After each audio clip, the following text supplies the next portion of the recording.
What's up, collectors? It's your man, Fatal, and the Cool 56. And today we're going to talk about a topic that is always going to be burning and always going to be at the front of our core frontal lobe, cortex, cerebrals, right? Collecting comes with a responsibility of boxes, right? What do we do with them? Attics, garages, do we put them under our shelving displays? Where do we put all these boxes, man? Should we throw them away? So today we're going to talk about that. Also, man, 10 days away. Statue Con, CollectorZown. That is an event that we are dying to get to and get to see everybody, man. So without further ado, my panel, we got a guest here today, Marcos. Welcome to the show. How you feeling, brother? Good. I'm detoxing. Thank you very much, gentlemen. I had a rough Saturday. Okay. Does that mean you're getting ready? Always an honor to be with you. Wonderful, wonderful men. Yes, sir. So Marcos is the owner of CollectorZown, as you can see, right behind the slash in his name, sporting that Sideshow collectibles hat. Some of them will be in the building for the event, so we're very excited about that. This will be the second annual, so to speak, but I think you just put the label StatueCon on it for this year, correct? Correct, sir. Yes, sir. So last year it was kind of just something, and you was just like, the grand opening. Yeah, I just want to hang out with these guys. I got the grand opening. Now this is an official event, so you could say this is the inaugural StatueCon. Oh yeah, I know it is the inaugural StatueCon. So we were at the grand opening event, which was amazing. To have a warehouse. So I know you're a collector and you sell, but to have a warehouse that large, you get to display this stuff at the place of your business, and I think that's pretty cool, right? Yeah, I knew you were. I think you told me you were hating on me last year a little bit because I can do that. But man, that's a beautiful thing. As a kid. So you thought it was a lot last year. I don't know what to tell you. All right. We got a guest in the back that I'm going to pull in. Welcome to the show, Anthony. Jeez, I made it. You being here, man. That is great. How's it going, guys? Thank you for being here. Yeah. Actually, I'm going to unbox a Sideshow piece during this show. Of course, this show, we're talking about storage of boxes. Right, and of course StatueCon. Thank you for being here. I'm gonna get to you. Yeah, I know you're running around like crazy, man. I'm still at work. I can't believe you made it, dude. I can't either. I went to fire it up, and it was like I'm on Safari, and it's like, oh, you need Chrome. I was like, oh, I need to fire up Chrome. It's like the Matrix over here trying to get everything going. But it's all. Anybody who doesn't know, Anthony here is a project manager / everyday superstar Sideshow. So thank you for being here with us today. For sure. Slide you there you go, representing Sideshow. I like it. I'm gonna slide you up here so just hot though. Get a good look at you. I'm gonna shuffle us around a little bit. Man, so can you tell us a little about yourself and what you do? You're talking about me, right? Yes, sir. We're going to put you right on the hot seat. Yeah. Well, so I'm currently a project manager here at Sideshow Collectibles. Been here for 20 years, man. The last month was 20 years, believe it or not. But I started off as a painter. I came into Sideshow working the paint department specifically for that, and doing some model building and some sculpting and building of bases and accessories, and that was back in the day when everything was traditional.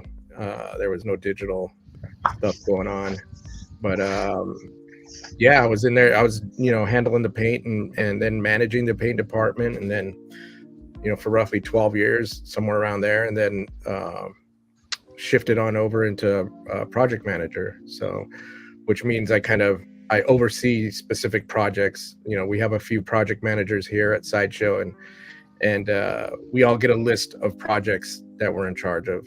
and that basically means once we get a design that's been vetted and from the design department and kind of given the go and been approved by licensors, then we're off to the races. And I get to wrangle and handle everybody involved in that project, you know, from the designers to the sculptors to the painters to the mold makers to the, you know, people that are doing printing and cleanup on the prints and building of prototypes.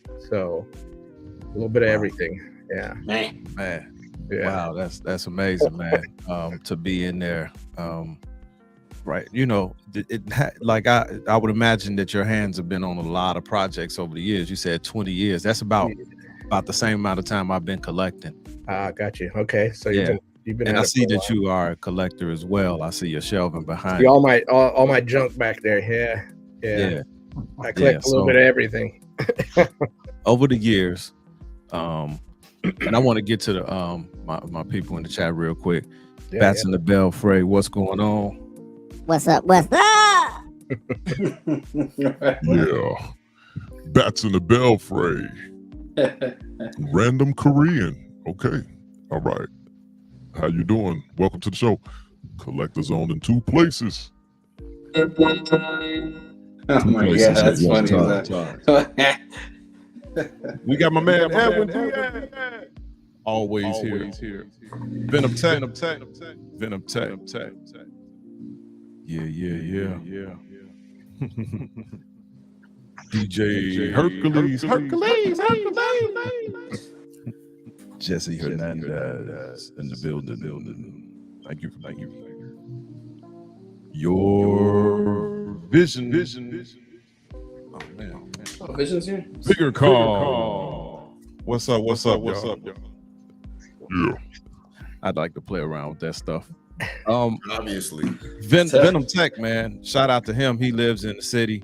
I was able to get him some Vesta units. He came by with his mom, man. OG was ready to go, man, helping us load stuff up and everything. So shout out to him. He should be showing us some display stuff too, because I'm switching things around. Redeemer, what's up, Unc? How you feeling? Man, I'm blessed, man. I'm just I'm really excited, and I'm blessed to be here. I'm very humble to be here, and with all you guys, especially my brothers in the panel. What's up to all you guys? And Marcos, most definitely, what's up to you? And I can't wait to be at StatueCon, and props and much respect and thank you. We are very happy for you to join us. From Sideshow, the main man himself. So greatly appreciated, man. He'll be on the show too. Go, man. He'll be on the show too. I'll be there, man. Yep. DJ Hercules, what's going on, brother? How you doing? What's going on, everybody? You know, I'm excited. This is my first time going, so I'm excited to go. You know what I'm saying? Excited to hang out with you guys. You know what I'm saying? You know, once again, I will be giving out autographs and photo opportunities for $5 a pop. All right. Oh, dang. Welcome. Just walk up to me. Hey, brother, let me get a picture. I got you. You know what I'm saying? You take a Bitcoin? I welcome you guys. Thank you for coming on. I appreciate it. That's what's up. My man Joe Mo, look behind you, brother. All them Sideshow pieces that you just put out on top of those shelvings. That I like it. Last week I told y'all we was gonna try to get his room together. Collectors. Yeah. And now it's time for some art prints to go behind that. So what's been going on with you? Man, waiting to jump on this blog. Ready to jump all over Marcos. Hello, Mr. Anthony. You know how many times he asked me about his Moon Knight? Ask the man how many times he asked me about a Moon Knight. Hey, man, you know, I ain't gonna say it, but I'll get you later. But listen, thank you to all of you guys, Herc, Redeemer, Fatal, Marcos, even Dante. Forget Dante, but Anthony, thank you for joining us. And there's my man Critical. I enjoyed it. So let's go. Indeed. Dante, what's going on, brother? What's the business? What ain't happening? What ain't happening? Yeah. Today I am very excited. We reopened the Chicago Hip Hop Heritage Museum, and it is Chicago Hip Hop Heritage Month. That's cool. Yeah, I may be at the StatueCon, but I may be doing more work with the museum. So if y'all can stop by, we open every Saturday. We're also open during the week too. If you have an appointment. What's up to everybody in the panel, and what's up, to all the viewers, especially Evelyn. All right, and Critical Mass, you jumped in. Critical, You good? Good, bro. It looks like he's having a little bit of technical difficulties here. No, he just don't want to talk to you. Yeah, I don't know. Maybe that's it. Critical, Hey, what's happening? Anthony, Critical's in LA. He was on your side. Oh, really? Yeah. All right. So it's 5:15 there. Yep. Okay, Critical getting set up, but I'm gonna start with you, Anthony. What's up, everybody? Oh, you got it. What's going on with you, Critical? What's up? What's up? Oh, not much. Just getting in from work. You know how it is. Okay. All right. Okay.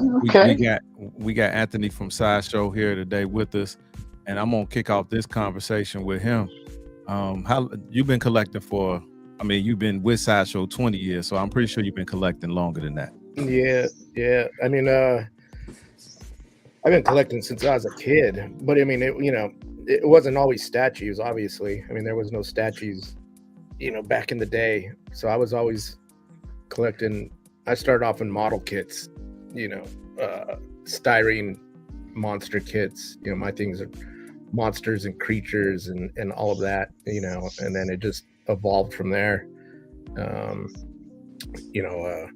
you're a kid, you start collecting toys, and then when I got a little bit older in junior high, I was, Dungeons and Dragons figures and, the little miniatures. And high school, it waned a little bit. Everybody's in high school, having a good time when they're in high school. So everything kind of takes a back seat to high school. And then, once I got back out of high school and I kind of started going back into, looking at and painting miniatures again and building models. And, it took off from there again to where I kind of discovered resin garage kits, from Japan and stuff that was coming in vinyl garage kits, Predator and Alien and Pumpkinhead and, you name it, all the cool characters, Godzilla, everything, So then I got hardcore into that and just continued, it was painting for collectors and for myself. I was writing for a magazine that's still out, but it's digital now, called Amazing Figure Modeler magazine. And I was writing for that magazine for like 10 years. And I used to have a column in that. And wow, from there, I was painting life-size dinosaurs for like 2.5 years. Excuse me.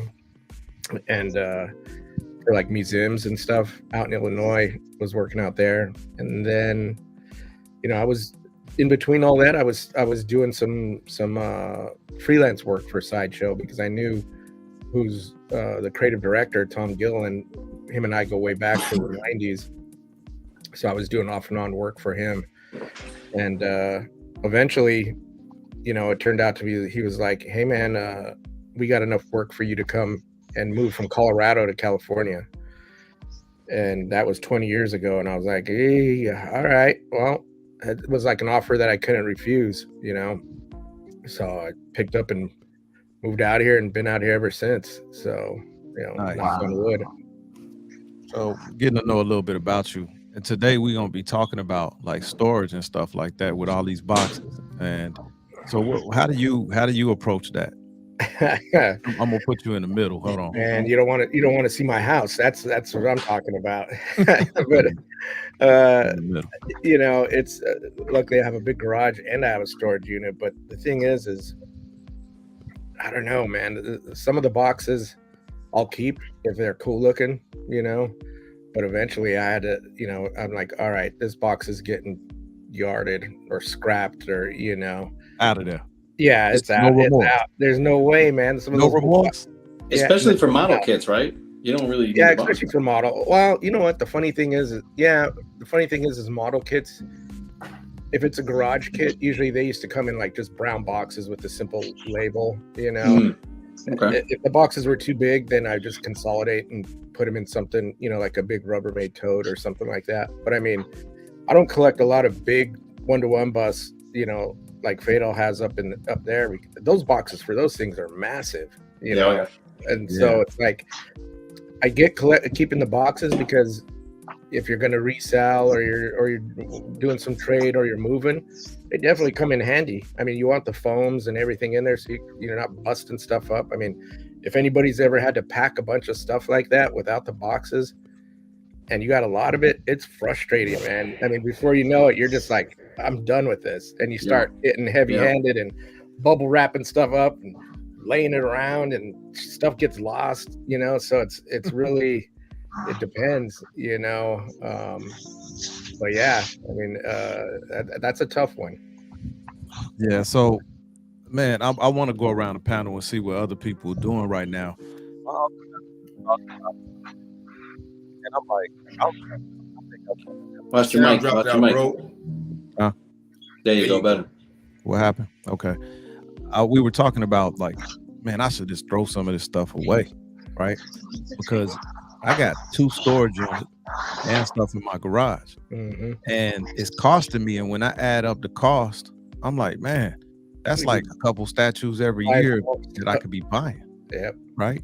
And then you got to go and pick it up and then do I want to leave pieces there? Sometimes it's shady people that work at these storage facilities. Now I haven't had any issue, but I have a rather large storage unit because I like to walk around. I rarely sell pieces. Right. But, I was like, man, if this is not my forever home, and I'm thinking maybe I might buy one more home, I can't transport this stuff realistically without the boxes. I did it this time because I was able to sell my house. Right. It's literally 20 minutes drive, and I just drove. And before I sold, I just brought stuff and I put it in my truck and I drove slowly on smooth streets. And I put all the statues and because I didn't feel like boxing them up because that's a chore in itself. Yeah, no doubt. Literally you got to take pictures of the box when you open it so you know exactly where every little piece goes into. If I was in my forever home and there was pieces I knew I wouldn't part ways with, I think personally I would throw them away. But if I had another home, my next home, I probably would build a storage facility large enough to house boxes strategically. Even the art box? Cool, you throw in the art box? No. Say again? Like the art box or the styrofoam part? I'm talking about everything, just everything. Because you build a mansion in the backyard? If I had the land, like the next house I buy, would like to have it with more land, and then build something. Like I see people using these truck trailers and they turn them into things, right? Just something for storage where I won't have to pay, because like public storage, what they'll do, they get you in at this great price, right? You get this big unit, say 140, 150, and then they'll increase it, they'll double it. And I'm like, but you're advertising another the same unit on your website for 50% cheaper. Why am I getting penalized if I am a paying rentee? Why do I have to keep paying more, but you're going to give somebody new a less price? That doesn't make sense to me. So then you got to play the game where you got to get another storage unit. Then I get my crew together. We go moving stuff. Then I got to buy everybody. I ain't doing too much more moving, bro. Yeah, then we got to go to the restaurant. I got to feed everybody, and then, I got to give them a free piece. Hey, man, you got that figure. Let me get that figure about you. That's a payment. Right? So I don't know, man. I'm contemplating, man, throwing some of these boxes away on pieces that I know I'll never get rid of again. I think you just need to catch one of those days at the right mood where you're just like, I'm tossing these things, because sometimes the more you think about it, you're like, I'm gonna keep this one. I'm gonna keep this one. But there's some days where you're just like, this stuff has got to go, and then it's gone. And then once out of sight, out of mind, Yeah, you won't even miss it. Yeah, that's pretty much the thing. And sometimes selling a piece, you like, it's pieces in everybody's collection. They're not selling it no matter what. Right? Like I got some Daniel Bell, Martin Canal pieces. I know I'm keeping them. Most of my life-size buses I would never part ways with, and sometimes people will offer you money and you're like, I'm a collector, I want to. That's me. I don't sell anything. That's the problem. So, then it becomes, to my wife, hoarding, right? So you know, my uncle, he's mostly an action figure hot toy collector, right? So, like, what you doing with your boxes right now? Huh? I got some stacked right here, and I got some because I'm in a condo complex. I have some in my storage unit downstairs. So, but it's hectic. Like I want to get rid of them right now. I really do, because there's the thing, since we're collectors, we're not thinking about getting rid of them anyways. So we're not reselling or anything like that. I get them because I like the aesthetic. I like the way it looks. So I want to get rid of them. But since me and my wife are going to move, I'm keeping the boxes for now until we move to the home. And that's it. I'm going to be like, this is our home. This is where we're going to be. That's it. I'm not moving again after that. It's going to be a lockdown. Boxes are gone, and that's it. I'm not playing. Maybe the statues for my Batman Who Laughs, the Sub-Zero, and the Scorpion, stuff like that, I'll keep. But as far as majority, it's got to be like 96% are going to be gone. It's done. Because looking at it, it's an eyesore. It's an eyesore, and then that's where that's the only thing that's holding me back, because we plan on getting a home probably within the next year or so.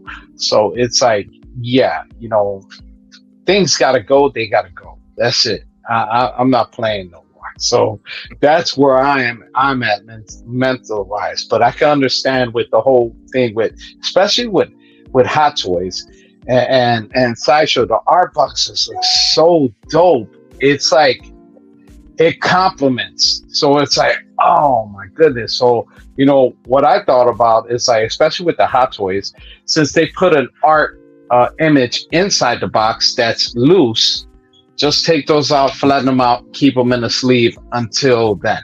But boxes, tossing them. They gotta go. They gotta go. So you actually thinking about tossing them? Yes, I am. It's an eyesore. Fatal, it's an eyesore. That's all I gotta say. It's an eyesore. Like Marcos, you got the warehouse. So if you collecting in your home, you got a warehouse that is 1 million square feet. So you got an upper hand on us, right? Yeah, it's a different situation. Like the display tables also are hollow. They're just tables. They're not like solid blocks for a reason. So I can tuck in all the boxes underneath it. And what the boxes do for me too is they work as advertisement as well. The statue might be across the gallery, but then you walk by and go, oh, it's a predator. Where's that at? Oh, I got to go back over here. So it's you can see it twice, 3 times. And yeah, I'm very fortunate. But I do get rid of some shippers. Now, shippers I do get rid of sometimes, and those are for like the APs and stuff. Like, I got some proofs that I'm never gonna sell, or Weta send me like a one of a kind. I'm never gonna rebox that thing and sell it to anybody or ship it. It's mine. I do have the box to put it in, but the shippers are gone. The shippers themselves. So I think the ultimate enemy of a collector is space. It's just money. We're all hustlers, man. We can find some kind of money, but space it kills you. And I think it's a unfortunate byproduct of this hobby are the boxes. Absolutely. Because I think people would collect more. Because you're collecting 2 things. You're collecting the box and then the figure. You collect the box, the figure, and you're going to run out of space. You just run out of space. It's sad that you're spending so much money on storage. So, but anyways, to answer the question, yeah, I'm very unique. You'll see it. I have a whole wall. I got a wall that's probably almost 12 foot. Separator. I got it all nice and neat. That's all art boxes. You'll see how I just made them all slick. Oh, that's slick there. Yeah, so I didn't really appreciate that. Herc. Yeah. I know you collect. Yeah, I collect action figures, so I ain't got the issues y'all got. You know what I'm saying? But so I was able to for the most part, I could put all my stuff in the closet if you dig. But for stuff that I really like the box, and I can still see the. So like I have the X-Men annual when they brought the new team out, the Wolverine, Nightcrawler, Storm. I have all 6 figures in this collector's box. That the collector's box looks just like the first comic book. I haven't opened that at all. You know what I'm saying? Because it has a flip open thing, so I can see the action figure. So there's really no reason for me to open that at all. You know what I'm saying? But at the end of the day, like I said, I'm an action figure collector. So if I gotta get rid of it, I gotta get rid of it. But some of the larger pieces that I do have, if I know they'll break easily, I'll keep the box. You know what I'm saying? Because and unfortunately, like Marcus was saying, you're collecting 2 things: the statue and the box. And unfortunately, the box takes up a lot more space than the action figure sometimes. I mean, than the statue sometimes. Oh yeah. Absolutely. So you know what I mean? Like at some point in time, you're gonna have to pick and choose, or you're gonna be popping that money month after month after month on storage. Yeah. So if we come down to it, pick what you know you ain't gonna give up and get rid of that box, because knowing they're probably some of the larger statues in your collection. So those boxes are taking up a crap load of space. Mm-hmm. Yeah, I'm gonna share some right quick. Shit. This one good. Ain't even open. All that Prime 1 stuff. All right. Is that Marco's place? No, I got all this stuff shipped from Sideshow. All of these boxes, right? Didn't you post this on Facebook once? And this was like a day that I had to empty stuff out of the garage because I can't even park a car in here, right? Look, I'm gonna show you something real quick. This is how my garage used to look before I really started getting deep into collecting. Right? I don't have cars anymore, but nice and clean and neat. Then I got really into deep collecting. This how I look. Garage outside on the front. Then I got a storage unit. My boys, they know we did this together. Right? Yeah, you can stack those up a little better. I mean, you can stack them up. Yeah. I can stack those for you, man. You can go. I can put those all on one wall, really. Yeah, so we're in the midst of it right here. You gotta play Tetris, right? Yeah, I like playing Tetris. I used to work at UPS and RPS, but this gives you an idea of what I'm talking about, the amount of boxes that I have, and it is a problem. And it costs too much. When I had a unit that's like, say you have a unit that's costing you $140, $150, right? And then 6 months later, they like, yeah, it's $280. Wait a minute. Hold on, man. And then 6 months later, they want $320. So now I got to rent another unit in my wife's name and then move everything out of that unit to the next unit. And I got to keep playing this game. Now, it's exercise, but I don't like it. It's probably the stinkiest part of collecting to me is what's their excuse? Like, what's their excuse when you say, hey, look, can I get it down? Sometimes they'll give me a 6 month reduction, when you say, hey, but sometimes depending on, because they all operate independently, they don't operate like a big, they're a chain store, public storage, but depending on management, some management, I had to move from one unit because they just had poor attitude. I remember water got in my unit. I bought the insurance. They didn't replace my stuff. Wow. It was some boxes that got soaked. So I'm like, hey, these were stuff that I was going to resell and I couldn't. Right. So I'm like, hey, this is the value of it. I gave them the place where I bought them from, whether it was Sideshow or Big Bad Toy Store or anything like that, what I paid for it. And I said, hey, man, how did water get in my unit? It makes no sense. So that's something you have to run into. And as far as stuff, they got these new keys though, where it's a cylinder lock. It goes inside. Man, you'd be hard pressed trying to get into one of those. So I do like the security of it now. But yeah, I do kind of want to throw some boxes away and then, consolidate down to a smaller unit or try to use my attic space, the top spot of my garage and things of that nature. So it's costing too much, man. I don't want to spend that expense every month. Anthony, you might have something, to tell the team, management. Degradable boxes. You got 6 months to store this thing, and then it just falls apart on you.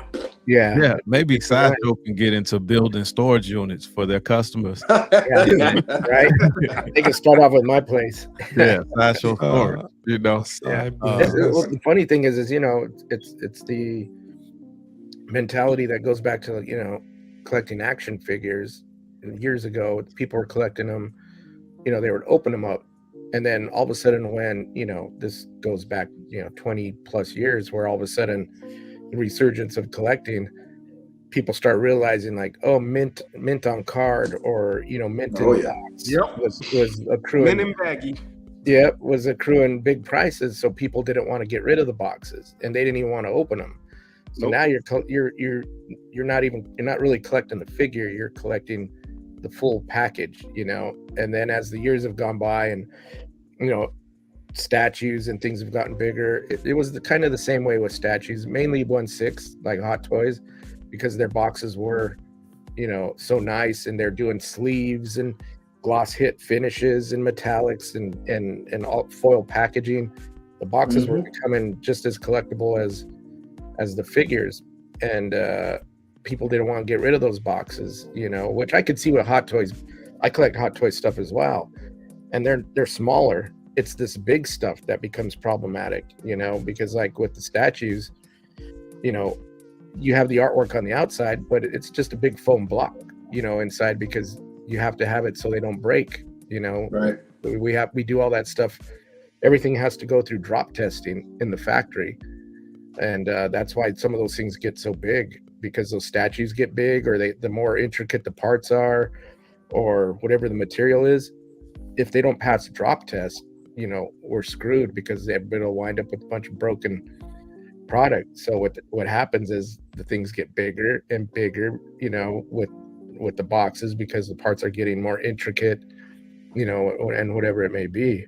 But it's a tricky one. The thing is like I said, I collect. I don't resell anything, but so stuff just piles up. Eventually I'm like you said, playing Tetris.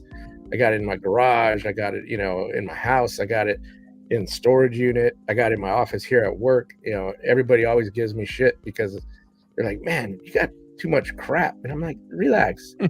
It's like, but you gotta. To me, you got an advantage over us because you work at Sideshow. So, like my wife, I don't work at Sideshow. I work in law enforcement, so it don't have nothing to do with my work life. But you can be like, hey, this is work. Well, yeah. Well, my thing is my advantage is I'm single, so I don't have anybody telling me anything. So then I just next thing you know, if I had a girlfriend or a wife, there would be no way I'd have the amount of stuff that I've accumulated over these years. That's funny. That bring up questions. So being single, right? Of course, when a young lady comes see the collection, what's the that has yet to be an issue. They just keep them out. They don't need to. They don't need to be seeing this. At least as of late, back in the day, I didn't have that much stuff, but now it's like, single, not dating or anything like that. It's like I don't need to have them at the house, wondering what all this is. Because not only do I collect, I have a huge personal library of art books and movie and behind the scenes. It's basically my whole place is like a big old man cave, nerd place, But I mean, I'm 54, 55, 54. Okay. I mean, so it's like, I'm not worrying about all that anymore. I've been there, but I got you. But yeah, and the other thing though too is like, if you don't want to collect the boxes and you like the artwork, you could always cut the box and keep that and have it like part of your display. Like you don't have to put it in a frame, or you could put it behind, in a display case behind the piece or up on the wall or something like that. It doesn't always have to, mean getting rid of everything. If it's something to photograph or something that's cool. What's up, Casual? Yeah, that's intriguing, man. So yeah, I mean, I even have stuff back in Colorado still, because I'm born and raised in Colorado, I got some of my model collection and action figures and crap, you know, at back in Colorado still that had never made their way to California. And I'm just like, it was my grandparents' house, and my younger brother lives there now, and all the stuff's in the garage, in the basement. Every once in a while, he's like, "Oh, hey man, when are you gonna come up here and get this stuff out of the basement?" I'm like, "Man, it's not bothering anybody. Just leave it there." It ain't bothering you, don't bother it. Exactly. I tried to get my grandmother to let me use her basement. And I go down there, and it's China cabinets, Grandma. it's China cabinets and everything. And I'm like, hey, I'll pay you $100 a month, man. You know, I'd rather have it here than in storage. And I go down there, man, it's washing machines from 1960. Yeah. I'm like, oh, man. Oh, that's a classic, baby. Yeah, exactly. They don't want to throw that China. You ain't gonna throw my China They away. don't make these. You know. They don't make these whirlpools no more, baby. That's where you get your collecting from, you know. Oh, yeah, they collect. I think back and I'm like, I think I'm this way because of my grandparents. My grandfather, 1965 whirlpool, baby. Yep. What do I you, used to what go do you down to the collect? basement, and there was all kind. He used to never throw any nut and bolt and tool. Yeah, and yeah. Mhm. everything was down there, you know, because it was always like you never know when you're going to need it, you know. Yeah. And I think that's where I got some of that from. You know, collecting itself is part of the human element. It's part of the soul and the wiring of a human. So it could be a woman who collects shoes and purses. Oh yeah. It could be people that do spoons. Yeah, don't let the ladies fool you, man. They're collecting stuff. It might not be statues, but they're collecting. They collect. It's some True. women collectors out here that got strong collections, man. Jomo, right next to you, he's been collecting for quite a while too. And he probably the youngest one on the panel today. What are you doing with your boxes right now? Well, actually, I'm going to repurpose a couple of them. I'm going to turn them into what you all called the columns. For instance, the box that Doom came in, I'm actually going to basically fiberglass it and turn it to a castle with lights. So he'll be on the parapet of the castle. So I'm going to repurpose a lot of my boxes. Man, that's a different dynamic. I'm glad you brought that up because I know daggone well you probably the likelihood of you selling a piece is zero to none. Yep. Zippo. Yeah. That's a good feeling to not ever have to sell a piece. And I'm kind of like almost in that realm, you know, when some financial things come up, I might say, I didn't unbox that one yet. It wasn't really speaking to me. Maybe I can let this one go. But sometimes there's some regret with that too. But very rarely will I sell because I mean, I'm a collector. Yeah. But you know, let me say this. You know, the difference between guys in my age group, your group, you guys' group, is that our tastes are a little bit that's more definitive. And by that, I'm not trying to insult you, but I like as opposed to what I might like. Yeah. If that makes sense to you. You like what you like. Yeah, I think sometimes being in the and I'm gonna be just keeping really real, being in the YouTube space and seeing all these other pieces, I delve into some things that I wasn't really that big of a fan of as a kid, or I got some one-off pieces like I bought that what is it called, Riot, that one from Sideshow, Patriot. It's like it's PAT and then it says Riot, and it was kind of like a homage to all the protests that was going on.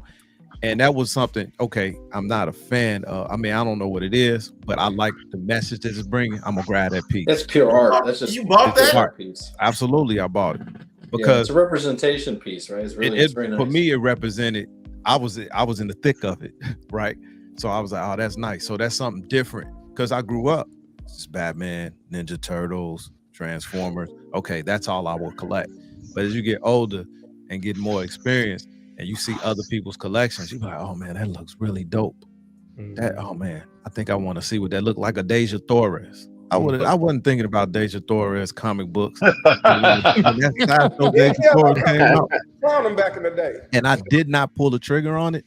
And then I saw how quickly it sold out. There was some FOMO. And then when I saw all these reviews, I'm like, oh, I gotta get my hands on that. Man, I was mad. I don't even have one of those, and that was a project I managed. And when we had samples, come in. You know, we have project managers and we have development managers. Development managers are the ones that are working with the factories and overseas production. So we'll get samples and counter samples, you know, that we look at and sign off on, and you know, so we'll have, you know, some people call them artist proofs or whatever, but you know, we had a few of them, and I said, hey man, make sure you put one of those aside for me. You know, worked on that. Oh yeah, no problem. Okay. And it was, they were there, and then I walk into one of the rooms, and I'm, you know, the production room. I'm like, hey man, where's that Deja Thoris at? They're gone. I was like, what happened to these things? You know, and they either got handed out or unfortunately tossed. Believe it or not, you know, some of that stuff gets thrown away. You know, it does. So much stuff. Hey man, y'all need a janitor that can get samples. It's okay, Anthony. You come over to my place. I'm in LA. I got her right back here. Yeah, you got it. Cool. Yep. What are you doing? Because y'all don't have basements. So what are you doing storage-wise? Because y'all don't have basements in LA, correct? No, and if they do, they're not that big. Okay. What? So no, it's just like enough room for your furnace, maybe a little crawl. They get earthquakes, man. For they get earthquakes. You don't need that. But water as far too. as deep basements, nah. There's a few homes that are like those craftsman style homes. Back in the day, they have them, but in general, we don't have them. So what I'm doing, I have a storage unit in my backyard that was here the previous owners built, and then I have some stuff in the garage. But recently, I've been thinking the same thing. I've been looking at these boxes, and I know I got like at least 6 more things coming in between this year and next year, and I'm like, I'm really running out of space, and I really don't want to have to rent a storage unit. So I'm starting to look at ones that I know I want to keep. And so maybe it's just time to throw this box away, because like I know there's a piece I know I'm not going to get rid of, that Deathstroke from Prime 1 where he's on the Reaper. I know I'm keeping that, and that's 2 boxes. Yeah. 2 big boxes. That's what freaks me out. I go into the warehouse, you know, here at work, and I see all those Prime 1 boxes and stuff, you know, when the shipment comes in, and I look at those things and I'm like, this thing comes in 2 boxes? Like these big giant boxes? Because I don't know any Prime 1 stuff, you know, and I'm just like, good Lord, you know, like, where do these come 2, 3, 4? Yeah. I got like, where do these guys, you know, it's ridiculous. Where do these guys do with these boxes? So it's ridiculous. And then you saw some people in the groups, they would get 1 box, but they wouldn't get the other, and they'd be waiting for the second box to come. Yeah. So they like, well, I only could put together half of the piece. Yeah. See, so I don't have that big of a problem because I don't have any of those huge pieces. You know? So I remember I got a story for y'all, and Anthony, you brought up how they making the like styrofoam bigger to protect the pieces, right? Mm-hmm. And I had an order of 3 pieces, a hot toy and 2 Sideshow pieces. It was the Logan with the jeans, and it was the Gambit. So I was waiting on this thing, and UPS said delivered. So normally they'll put it right in my front step. I'm looking around, I'm panicking, I don't know what's going on. So I read the message, they said left at the back. So I go back my back gate, I don't see it. Man, this dude tossed them over the gate. Ooh. Tossed. I'm like, oh my Lord. I brought them in the house, immediately unboxed. Not one problem at all. Nice. And I knew he tossed them because they were not even next to each other. They were scattered. Oh man. I remember that. I remember that. You sent me the pictures. You saw that video that Crippler put up was that late last year, early last year, something like that. Where the lady was rolling from FedEx was rolling his box over. Yeah, I remember that. On his Ring camera. And some of the shippers that I've gotten, they wasn't even brown anymore. They were black and they were torn to pieces. And I opened it up, nothing was wrong with it. And I'm like, man, boy, this piece been through hell and back. Yeah, it's I mean, there's pieces get broke.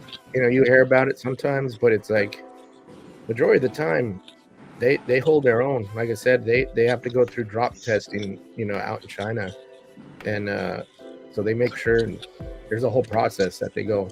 So they'll go and cut the foams and put them in there and tape them up, and they're physically dropping those things and seeing how they're landing and dropping them on the corners, everything else. And if they start breaking, they'll go and cut new foams and rearrange them, until they get it to where everything's, landing right and not breaking, and then they go for it. So Yeah, it's tricky. indeed. We got Dr. Rashid on the road. Dr. Rashid, what's He's going on on? a mission. Dr. Rashid, boy. Yeah. What's up, Dr. Rashid? Oh, nothing, just popping in. I ain't gonna stay too long. You know what I'm saying? Going to, I got my daughter. She wanted some beef jerky, so we're gonna go all the way to Target, get my daughter something. Crazy, right? Yeah. All right. We're glad for you to pop in. But yeah, man, this life of a collector is not an easy life. You better be prepared because a lot of things that come with it. There's an addictive part of this, and that costs money and it costs space. Mm-hmm. Money, space. And you have to be responsible, of course, as a collector, but that's hard because the pieces are getting even better and better and better. And it's hard to say no. Yep. So It is. like Anthony, for you said you never sell, but it's pieces coming up that you definitely want. And even the pieces that you are a project manager on, you're looking at it through the whole process. I gotta have this. Yeah. And when you run out of space, how do you navigate this? If you buying a bigger house? No, I am buying a big. I live in a condo, but it's a good size one. Thank God. But majority of the time when I was out here, I had a roommate. Like that was the only way you could swing it out here was have a roommate. And it wasn't until like, I don't know, 5 years ago, I was like, you know what? I'm gonna bite the bullet and I'm not gonna have a roommate and I'm just gonna do what I gotta do, which freed up a ton of space, but it also, it gave me the opportunity to just be buying stuff that I probably didn't necessarily need to have or bring home or whatever. So next thing you know, I'm buying stuff left and right. But the thing is once again, the funny thing is I don't collect a lot of statues. My stuff is mainly model kits and 1/6. So if I have statues, it's usually stuff that I get.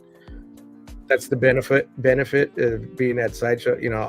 I'll get a piece because I worked on it, and it just winds up in my office. So my office has a bunch of stuff. But I mean, the weird thing is like I can be working on a piece. I mean, I've talked about this before on other podcasts. It takes like 8 months, 12 months to get. We're working on these things for almost a year. So when we get it done, we start. I'm like, man, this piece is gonna be awesome. I can't wait. I gotta have this. And when you're working on it every day and making sure people aren't messing it up and trying to dial it in and everything, by the end of it, you're like, I don't even want to see this thing ever again. It sounds crazy, but when you're that, intimate and tied to it, the hype is gone. And even if you still like it, I'm at work all the time. I'm here more than I am at home. So Sideshow's kind of like a big museum for me, because I see this stuff every day. I walk down the hall, there it is. Like if it was at my house and it's out and and whatever it may be. So I have the benefit of that to where it takes the edge off, that collector edge.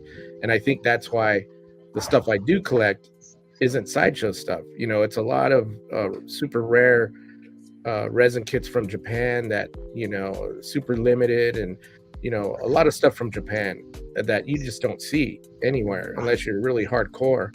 But as far as the statues go, I'm around them every day. So I don't, it kind of kills that need for me to drag them home and own them or whatever. It really has to be something that I worked on or a character that I'm really into for me to go, I need to have this back at the house or whatever it may be. Well, I'm gonna give you my address. You can just send them on to my house since you tired of looking at them. What was that? You got a whole building. He said send him to his house. Oh yeah, you're right. Yeah. I worked at Dunkin' Donuts. That was my first real job, and we used to make all kinds of stuff with the donuts. Like I'm putting jelly and everything. Making custom donuts. Man, I'm making my croissants hot and warm. But after a while, you eating that stuff every day. You get tired of it. You get tired of it. You don't want it. That's with anything, it's not man. a big deal. Yep. You know, it's kind of like when you're cooking in the when you're actually cooking in the kitchen and you're preparing a meal and all that, then you don't have the urge to eat after you have prepared dinner. You're like, I'm not hungry right now. Speak for yourself. I cook deliciously, so after I'm done, I want it all. Hey, you can eat anything, bro. You don't even gain weight. You're like, nah. Hey, that's just like the guy that works at Pizza Hut. He's been around pizza all day. So I'm tired of pizza. I'm going to McDonald's across the street. Right. You getting the succubus is what Jonathan Cenobites asked you, Anthony. Am I getting the succubus? I might get one. It'll be in my office, but the piece looks great. And I didn't work on that one. One of my coworkers, Jesse Lincoln, project managed that, and that thing's been going on. I mean, forever. Is Jesse still coming? Yep, Jesse's still coming. Yeah. So you can talk to him about the succubus when he's here. Yeah. He'll talk about it. I'm sure he'll have plenty to talk about because that thing went through a lot of revisions and a lot of back and forth and a lot. Great.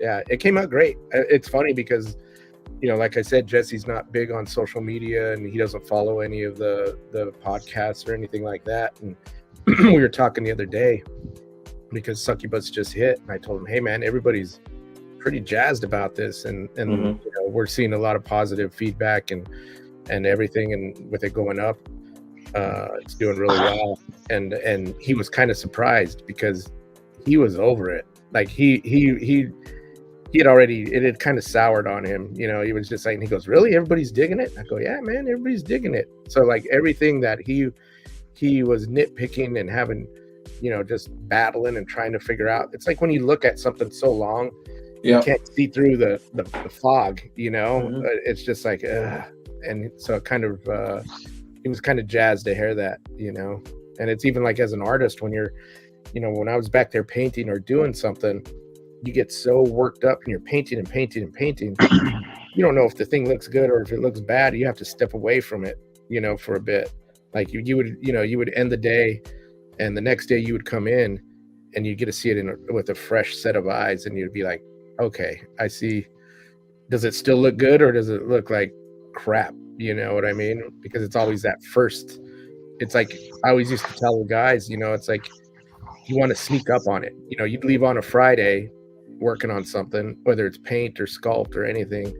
Come Monday, you just walk in the room and don't look at it, and then boom, look at it to see if it still has that effect, because that's when you catch a lot of weird things, because like I said, you can't see through everything. But yeah, I think that one was priced really well. As well. Yeah, and it's cool, man. When it hits, everybody's gonna dig it.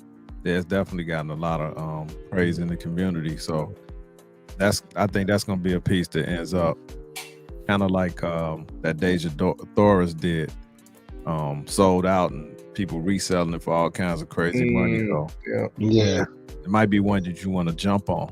Yep, for sure.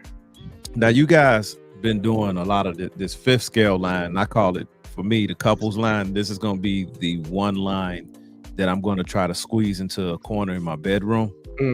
So I got the Batman and Catwoman. Right. About a week or 2 weeks ago, I did I got that one on order, Gambit and Rogue. That one's great. The Superman and Lois. Right. And I think that I can kind of convince my wife to allow it. Like, look how they're cute going it is. They're in love. It ain't gonna happen, man. We're gonna see, but happen. with that being said, while you guys are talking about stuff, Marcos, y'all can take it where y'all want to take it. I'm gonna pull out this Sideshow box with this other couple's fifth scale piece, and that's the Joker and Harley Quinn. So I'm gonna grab that right now. Anthony, you know who worked on that one? The one with the cannon. I think it wasn't me. And I don't know if it was Jesse or if it was one of our previous project managers that wasn't here. It could have been Johnny.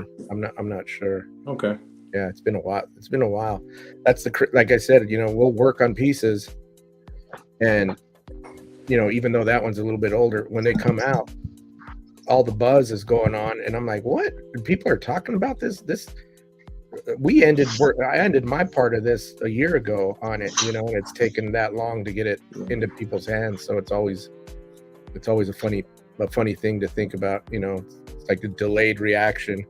As a retailer too, it's a little harder because Sideshow only gives, and I hope people are listening, and I hope everybody in the panel is listening as well too, because this is the mistake that happens all the time. I only have 30 days. It's 30, 32, 33 days until final last call for me to order it and to give it to people.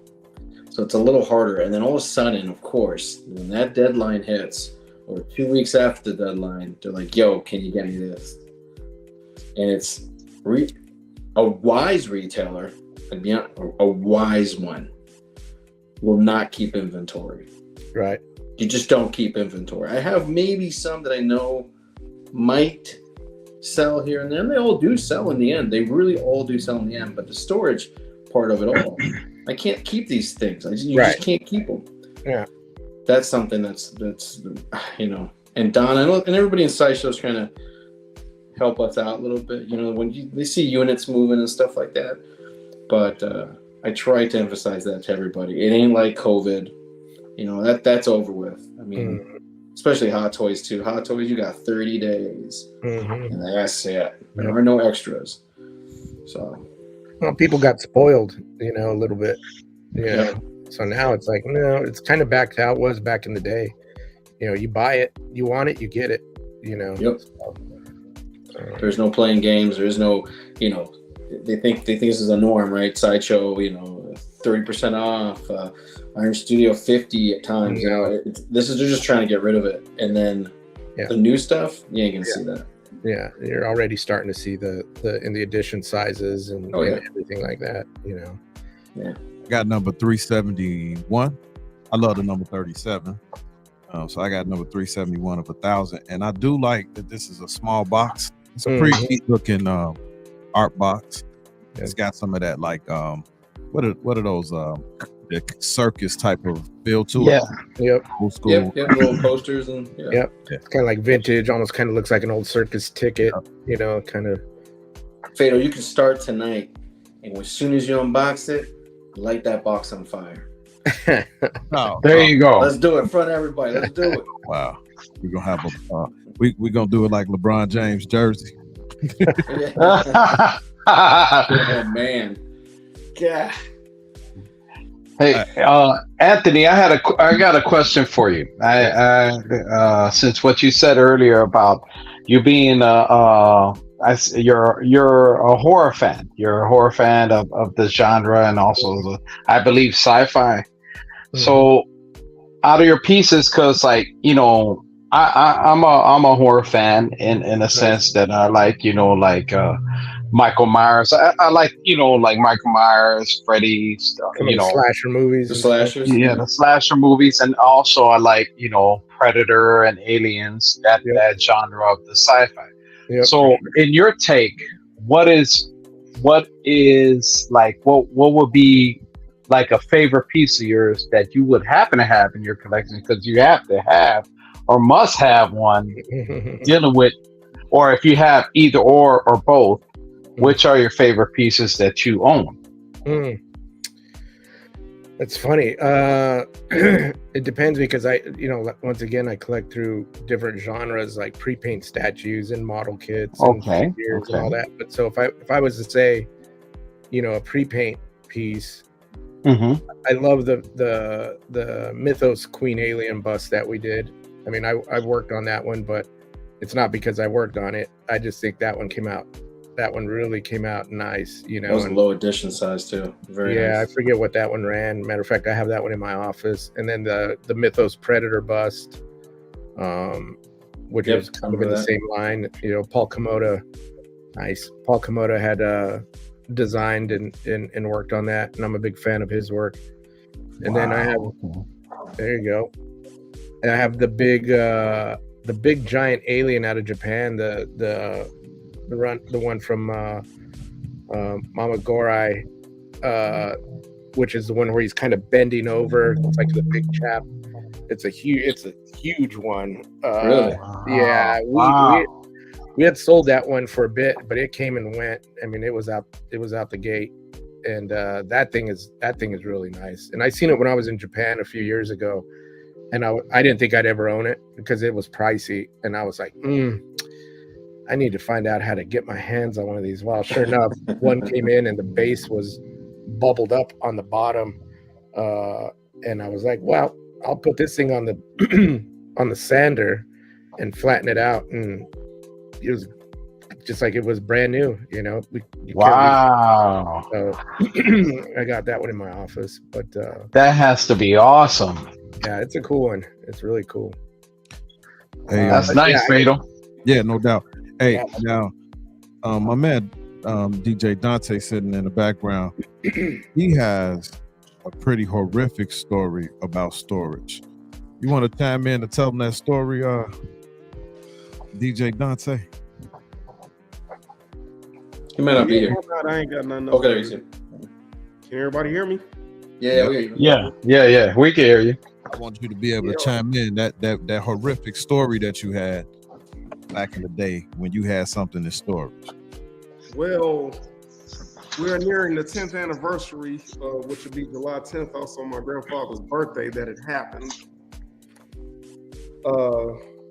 Basically, before I had everything in storage, I,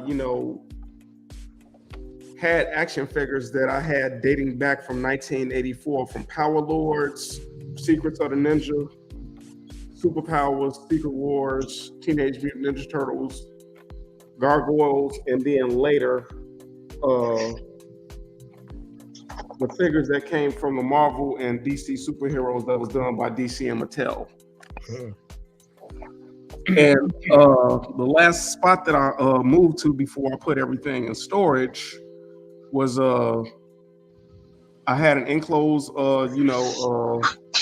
backspace where I had all of my action figures and a couple of play sets here and there, and then I had access to the downstairs basement, which I kept my DJ equipment, my records, and some extra stuff. Unfortunately, I had to relocate and I put my stuff in storage, and I had it up in there for 2 years without a problem. I picked up a job, teaching kids after school, graphic design and media production. And I was waiting for that check to come in to help cover my storage. It never came, and make a long story short, I lost mostly all of my action figures and play sets and record covers. I was able to save my records, but I lost everything else. Well, the storage sold it? Is that what happened? They kicked it out? Yep. And I tried to fight it on the last day. It wasn't even happening. I even had the mayor of the city come in. No dice. Oh, man, that's got to be rough. Yeah, that hurt. They were actually there. That's another pitfall to this. This was United. This was United Storage, which y'all now know as Cube Smart. Yeah. And then even with public storage, it used to be by the college that I used to go to. I can remember going by there, a few times, and they had the storm drain built around the storage just so the water, would catch the storm drain. I go back over there maybe a few days later, I'm seeing people, just emptying their storage just because the water got up in there. Public storage is infamous, for, doing that $1, for the first month and then jacking it up. And United Storage is infamous for not telling you when they're going to auction your stuff off, now known as Cube Smart. But on a lighter note, I was able to get the majority of my action figures back, from that era, like at least 25% of them. Most of them are still mint on card, and some are loose. And I wanted to bring a couple of points to that. Where I lived at before I moved everything in storage, I saw somebody that was a next door neighbor of mine that, if y'all remember those Pods commercials, Yeah. they had They those carry storage. stuff. Yes, they actually had that pod storage in the back of their yard. So, you know, But going that's normally when they're about to move though, and they'll put a pod they back wasn't there. moving. They wasn't moving. That was the thing. They still had it. How long So did it stay there? It stayed there for a minute. Okay. We talking years. They didn't move. They kept it there. That just means they're paying for it. Right. But they I were didn't know still you able can to do keep that it with on a their, pod. they were still able to keep it on their property though. Yeah. That was the tricky part. And opposed to you know, having it in a warehouse somewhere or whatever the case may be. I also lost a lot of you know, because I used to save the card backs to my action figures as well. Yeah. But prior to that happening, I was taking pictures of you know, the card backs and everything while I was doing digital image and design, because I wanted to learn how to make you know, action figure packages. So I kept that as a keepsake for like all those people that you know, still have their card backs or whatever, because I was doing this anyway and kind of still back to it. I have you know, a set of figures loose, and then I have some that's still mint on card. Or if you have to get rid of those, you know, just take pictures of them. Same thing with the boxes, or you know, repurpose like you know, Jomo would. And with me, it's a little bit different because a lot of my action figures I use because I also do lectures, you know, for youth groups and everything. And I have the figures, you know, like telling the history of, you know, the year that it was made and what was going on in that year, et cetera, et cetera. So, in that, especially with the storage, and I'm hearing what my man's is paying for it, it's better to just get it up out of there. Yeah. Take the pictures if you, you know, want to have a keepsake of the boxes. Have the, you know, like, you know, a poster. You're about to get it. Yeah, or you know, have a poster, you know, of that artwork, of that box alongside your statue or whatever the case may be. Or you can, you know, always donate them to Goodwill. They'll find a, you know, they'll find a way to repurpose it. Here it comes. Here it comes. You finished? Or are you done? You know, you know, don't ride a vacuum cleaner, you dirty, rotten, stinking son of an onion. You got when you got your figures back, you had to it. buy them back. Is that what you did? You went to go find them again? For the majority of it, yeah, I had to buy them back. I mean, I knew I was gonna find them. I just hated the fact that I knew I was gonna, you know, have to buy them again. Some of them I was able to find for the original price that I had them for, and some of them a couple of dollars. For a good example, you couldn't find in the Chicago area when Batman the Animated Series figures came out back in the 90s. You couldn't find Bane, so I had to order from a toy store, you know, outside of state, and I paid like about $17 for it. Fast forward 10 years later, I paid $2 less when I found it in the vintage toy store, still in this original packaging. I bought that figure loose. You know, from that toy store. Yeah, it just depends on who's going to charge you what, right? What's the value of it? I get it. Exactly. Right, Yeah. but it's been 30 years though, so you think it would have been a little bit higher. You know what? Tell me if I'm wrong, Anthony, on this, but if you notice, like, companies will let you have your aftermarket for a certain limit. It doesn't work for Sideshow. Sideshow doesn't do it, but I'm talking about like for, let's say, Funko and Hasbro and whatever. They'll let you have your aftermarket, and you think you have something very valuable in your hand. But as soon as they see that, like Super 7 and Mondoni's, they're going to reissue everything. They're going to reissue and reissue and reissue because they want to. They did it for, dang it, they did it for everything, and they did it for like Garbage Pail Kids, and they did it for Top Cards. I mean, there's things now, vintage gas signs, whatever it is. They don't want that aftermarket. Believe it or not, they don't want it, so they destroy it. So that's why your Bane. I wouldn't pay nothing for an original Star Wars figure or a He-Man figure or any of that.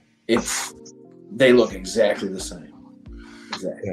Yeah, but they just added more articulation to it and everything, especially with it's a remold almost. The Super 7 stuff looks just like. deals. Well, what It happens? does, Yeah, but they do. you know, they added different features onto it, like the ultimates and everything, in opposed to what the original Kenner figures were, because Right, they right. weren't, you know, they weren't posable per se. Yeah. What they'll do is they'll if they do like a reissue, if it's plastic, you know, like an action figure or whatever, excuse me, those are all tooled. They're cutting those out of steel. So, and when you do all that stuff, you incur a huge bill. Tooling bill in production is expensive, because they have to cut big blocks of steel. So when you know, action figure companies and anybody who puts in plastic into their pieces, everybody thinks plastic's cheap, and it's cheap. The material might be inexpensive, the material itself, but producing it is not cheap. So what happens is, you know, these action figure companies, they'll keep their steel molds, but to make their money, they're going to keep popping stuff out. So they'll do a revamp of that figure, or they'll add like an extra gun, or where they can add another part, but they're gonna pull as much as they can out of that. Color variants, stuff like that. Yeah, they'll make another variation. Sure. Matter of fact, Sure. that's what McFarlane Toys is doing right now. Like it's Yeah. the 30th anniversary, so they're reissuing a lot of Spawn figures. Right. And then they're gonna have you know, other ones on it. So if you didn't get the one from 1994, which you know, by retail used to cost about $8, and with what they're doing right now, most of these figures, I mean, especially you know, the newer versions, they cost like $20 or more, depending on where you go, you know, get it at, be it online or be it at a Target. Right. Yeah, and now they'll just, so when they do the reissues, you know, they'll throw in a gun or an accessory to an existing figure, excuse me, or repaint, and then they'll change the card. You know, so like they did with Star Wars. Yeah, people eat it up, man. Bringing that up, an artwork or whatever it may be, and eat it up about like reissue and like, or with a different color variant. Mm-hmm. That's something that got a lot of statue community kind of split down the middle.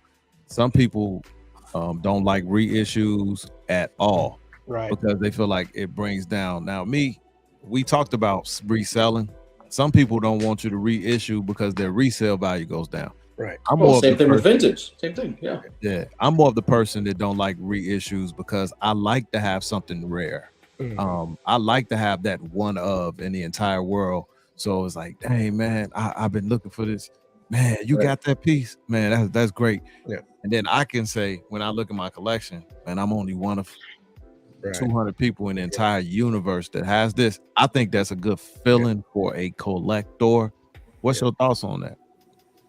I mean, me personally, I feel the same way on you know, as far as, you know, the stuff that I collect.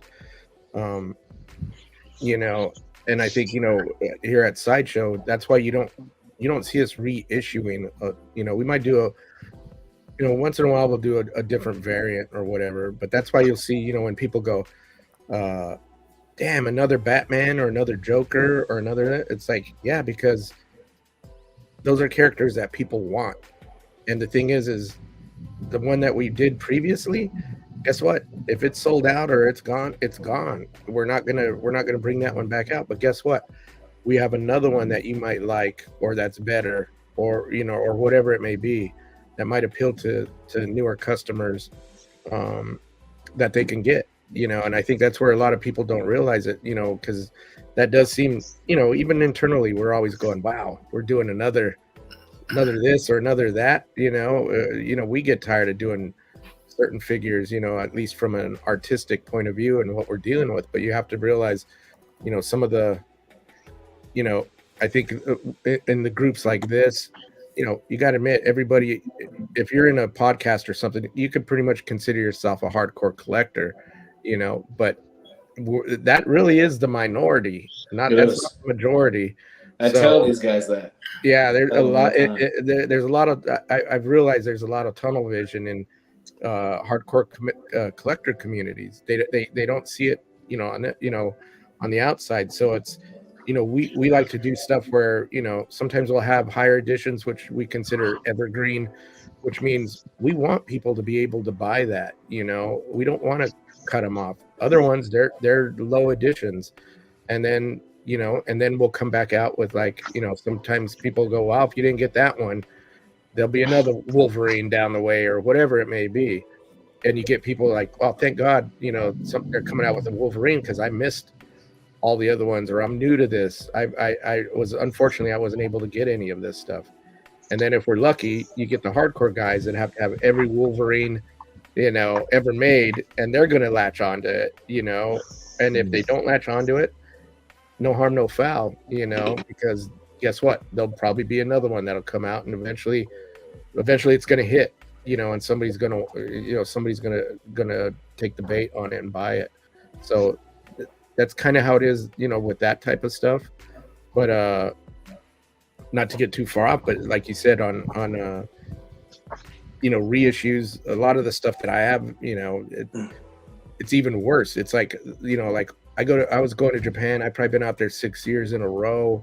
When COVID hit, I haven't been out there for like 3 years, but I used to go to a show called Wonder Festival. And it's a big, there's Wonder Festival in Tokyo.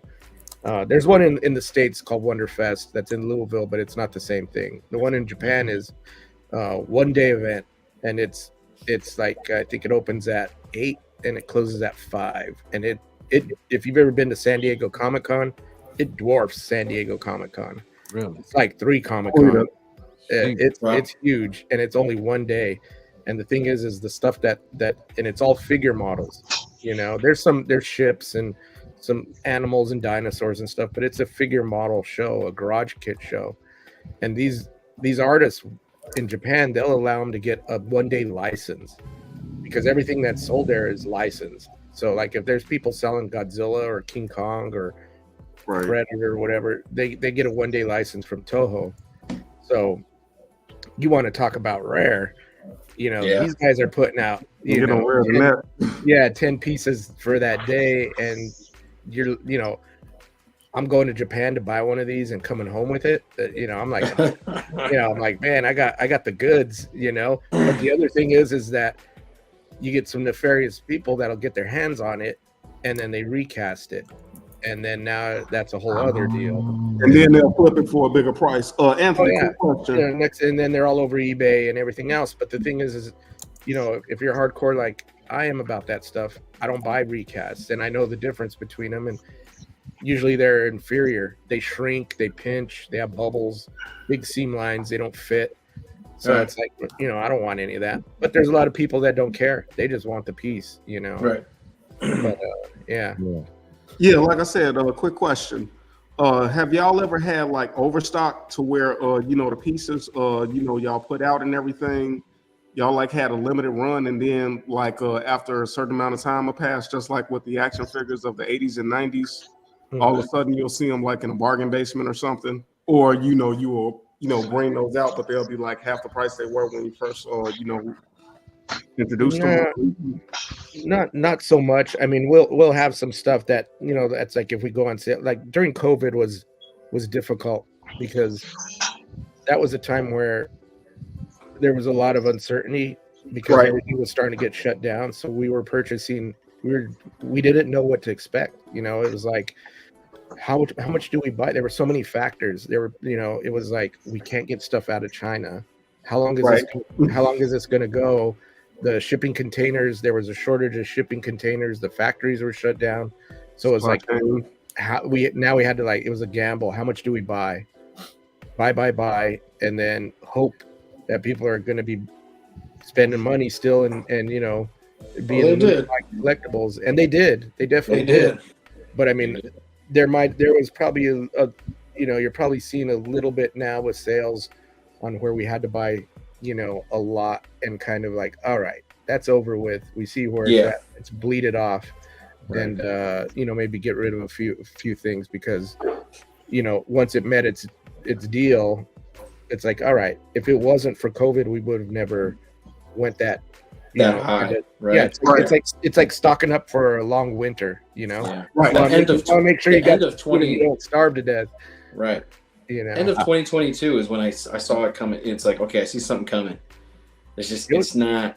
It was rough, and knock on wood that we were able to survive that because at the time with the storage containers, the big box stores like Walmart and Target and stuff, they were hogging up all the containers. And they had the ability to do it, so they were paying huge prices for those containers and cutting out all the little guys out of it. And, ridiculous. Sideshow's not little, but they were cutting out. So you can imagine, the companies that were even smaller than us, they couldn't get anything. So then, then you heard of people that were buying containers and, once again, going through other avenues to like Amazon did that. Amazon bought their own everything. Yeah, Amazon was, when you get those big companies, they were going in there and snatching everything up. But I mean, fortunately, we were able to finagle all that and get it working. But we never really blow anything out like that because we usually don't sit on that much stock. I mean, in the warehouse, there's stuff from like maybe 20 some years ago. Warehouse fine. Right. Yeah. Like usually we'll have like some company giveaway or a picnic or whatever, and they'll break out some stuff for the employees, and it's like, whoa, where the hell did that come from? Yeah. Right. Little action figures, little big heads and stuff. And I was like, man, these things are still floating around. And that was back when Sideshow was Sideshow Toys, and we were selling stuff in Toys R Us and everything. So that's when you start, your numbers are way higher, so that's why you still see some of those little action figures floating around and stuff. But all right, I got a question. It shifts a little bit, but it's in the vein. I know Sideshow is a business just like any company, right? So you're gonna make pieces that people buy. You talked about, Batman is gonna sell, but we all have these dream pieces, and finally, we got a Riddler announced. Right. He knew that. He knew that when we were talking about it. He knew that. But I've been announced that for a very, very long time, right? So I RSVP today, and the last piece that was a surprise like that was the Penguin. I have that piece. I'm going to be unboxing it soon. It's a great piece. Absolutely, it's a great piece. So I want to go around the panel, but first I want to start with you, Anthony. What piece is your dream piece for Sideshow to make? I don't know. That's funny because once again, I'm not a huge comic guy. I mean, I like comics and characters, but it's funny because I was pushing Penguin and I was pushing Riddler, and I kept telling him, like, why aren't we doing these pieces? And it's just such a weird thing to where, it's weird. I could go down a whole rabbit hole of reasons why some of these pieces don't get made, whether it's licensing or the numbers aren't showing that there's it's a popular piece or whatever it may be. But that aside, that's a good question, man. We've done so much stuff. I back in the day I would have said, Alien, Predator, we've done a ton of that. I would still like to see some additional stuff come out, but Prime 1's Predator line is pretty much like the quintessential, in my opinion. I mean, they've knocked it. They are very huge statues. Yeah, so the they're awesome, but they're big and expensive. Yeah, that 1/4 people don't want to buy that because Predator is already oversized with Prime 1, even for the quarter scale. They almost the size of a third. So yeah, it's big, but it is done so nice, and sculpt and paint and everything else. But I think just for me, it would be revisiting the Universal Monster stuff. Once again, I go back to the the OG type Universal stuff, and that's kind of like what Sideshow cut its teeth on. Was the old school Universal stuff, like Frankenstein and the Creature and everything, and that's what I want to see done again.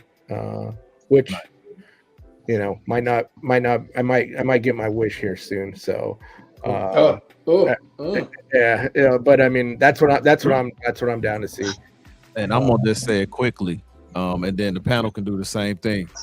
Don't stay too long on this one. Just give a piece. Me, Bishop. This guy, Bishop. Bishop.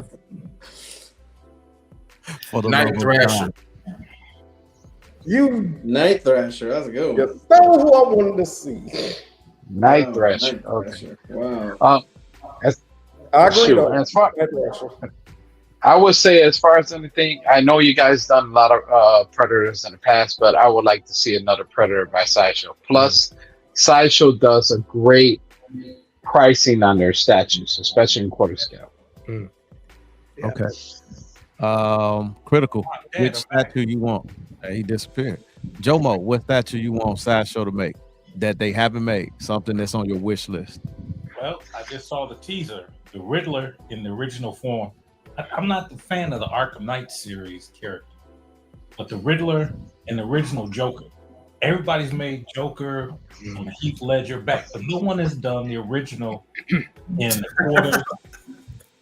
Hey, chat, put in there which dream piece that you want Sideshow to make in the chat.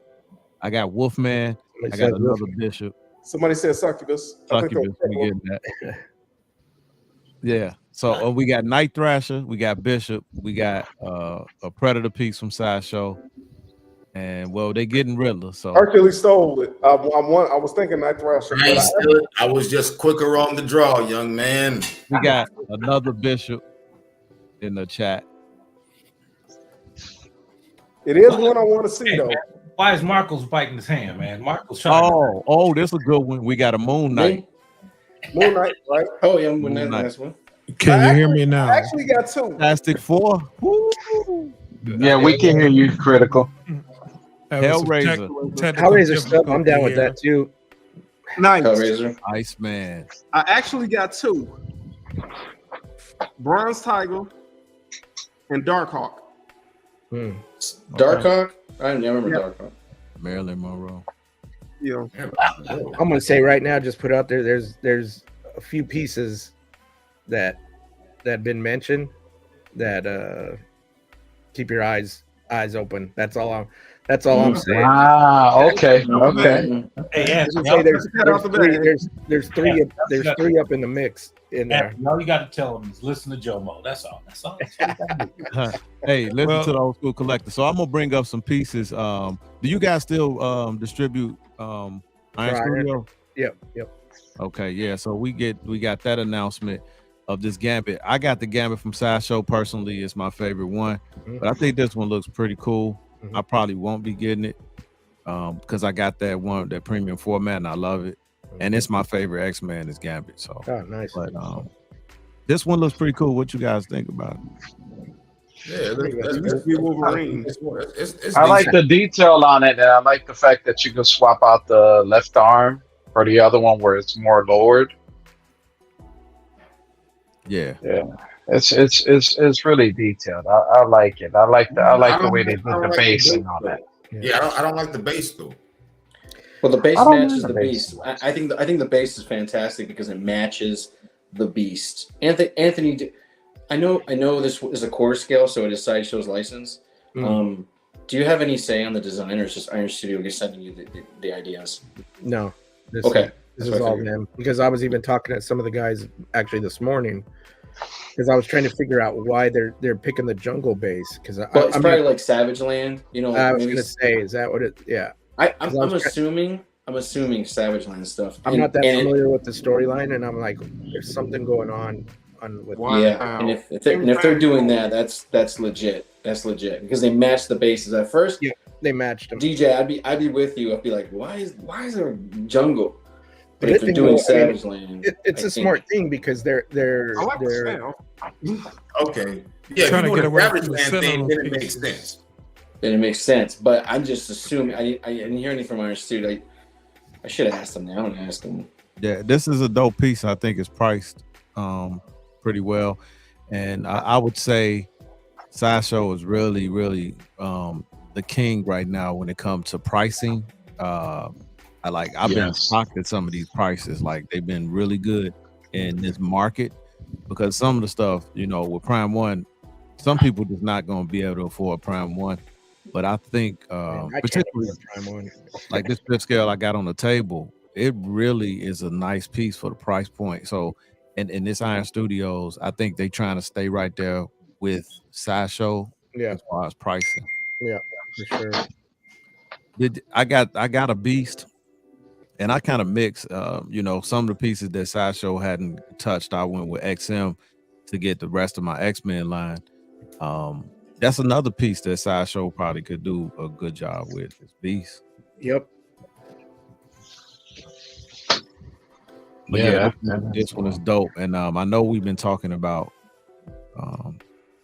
especially with the show. You know, it's looking really good. With the show, X-Men is back popular again. And since we talked about Succubus, I might as well bring it up because this is the talk of the town. I love this piece. $645 is the price point, and I think you get a bang for your buck on this piece. Oh yeah. I mean, it's a good price point. Yeah, that's an amazing piece. Yeah, Day one PO for me. Yeah, I like the wings. Yeah. Anthony, do you know if the blood that's coming up from the base is that attached, or is it magnetized attached, or do you need? No, it should be attached. Okay, so Jesse would probably know more. Yeah. Yeah, it's sculpted. It's sculpted in there. If it won't be separate.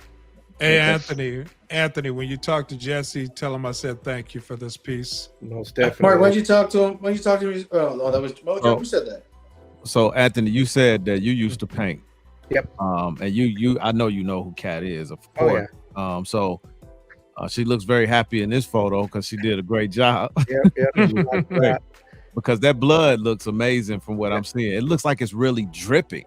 Yeah, or either being sucked out or something. Yeah, it's going up, right? Because when we prototype, the pool of blood is a separate piece, so that whole piece is clear. So there's like a half-inch clear depth to it, so it has depth to it. So everything that's red is all one piece. So there's 4 pieces that are inserted into the base. They'll probably be permanent in production.